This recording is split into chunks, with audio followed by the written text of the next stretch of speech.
Do you know what? What I'll do is I'll throw in the other two names just above him on the list, which are Lamine Yamal and Haaland, who also saw their market values increase by 20 million euros. So similar to Mbappe, Mm, but Haaland and Yamal both now go to 220 million euros. Is that the highest market value we've ever given to players, Toby? Yeah. yes, it's And the so new we're saying, sorry? that's the new record. Yeah. So we're basically saying, right now, Haaland and Yamal are slightly above Mbappe. Now, I wrote a piece for Transfermarkt earlier in the week talking about Mbappe, and while I do agree with what Man was saying in terms of, on his day, he's still could certainly argue the best player in the world. It does feel like success is eluding him a little bit more so than Yamal and Haaland in the sense, he's now gone 2 seasons at Real Madrid without a trophy.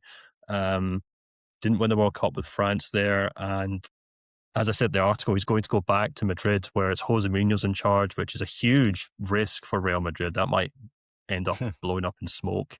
So he might have another season where he doesn't win success with Real Madrid. So Mbappe's in an almost interesting situation where he is, as Manu says, undoubtedly one of the best players in the world, or perhaps the best player in the world for most football fans, but isn't enjoying the same success as Haaland and Yamal at this moment in time.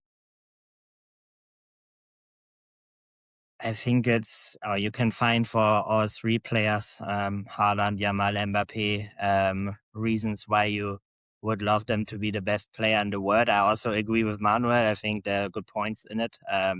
You can see it like that, but I think they all have some different overall packages. So they're all kind of different.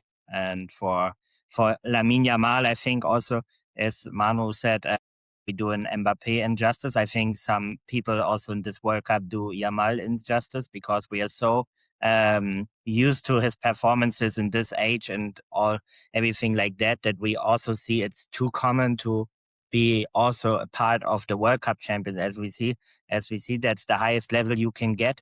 And he's even when he's not having the best performances according to scorer or to goal contributions. I think Mm. still he's also really a main guy in this team also, and also when you compare him with the stats with Messi had at this time, I don't say he's better or will be better, but he's so ahead of every other 19-year-old, I guess, in history, as I don't want to mention Pelé as I don't saw him.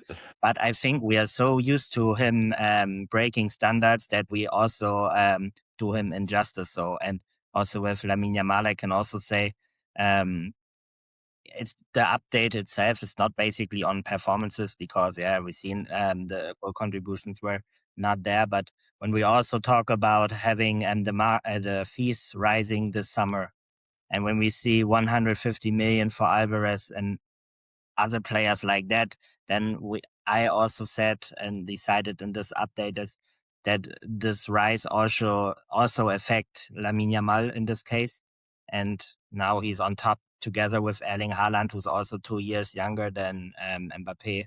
So as I said, everyone has good reasons to be on top.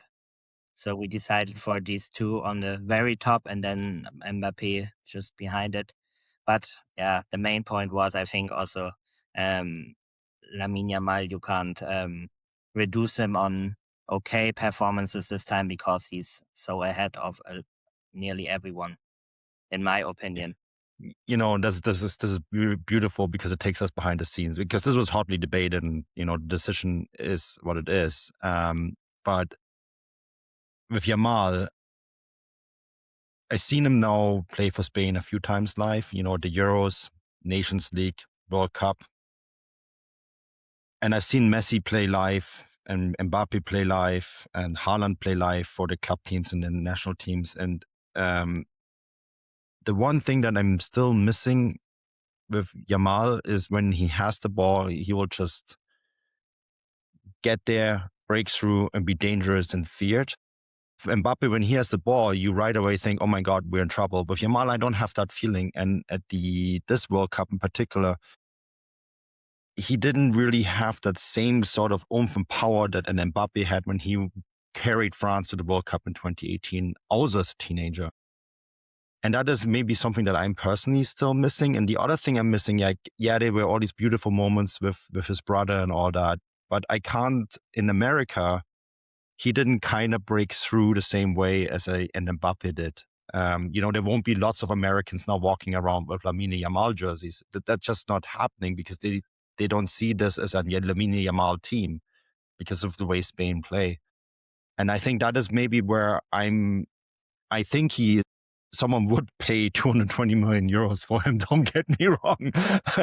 I can see any team in the world say if that's a possibility, they will probably do it. But I'm not quite as swooped away maybe as I was with Mbappe when he broke through, if that makes sense. But I mean, at the same time, this is not a consensus decision and it never really is. And I can see the other side of the opinion as well.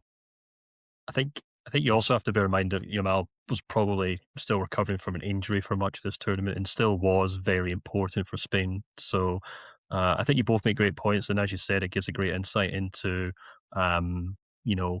the discussions that go on behind closed doors at Transfermarkt without obviously letting everyone see everything, but I think that's definitely worth noting. And only thing I have to add is poor Erling Haaland, completely ignored. He was the star of this competition. I think probably the most popular player at it, and I think we can all agree that his market value is acceptable because he continues to score goals and do funny videos on the internet. And at the end of the day, that's what it comes down to. But of course, he's a fantastic player, and remains the joint most valuable player in the world alongside Lamine Yamal. I'm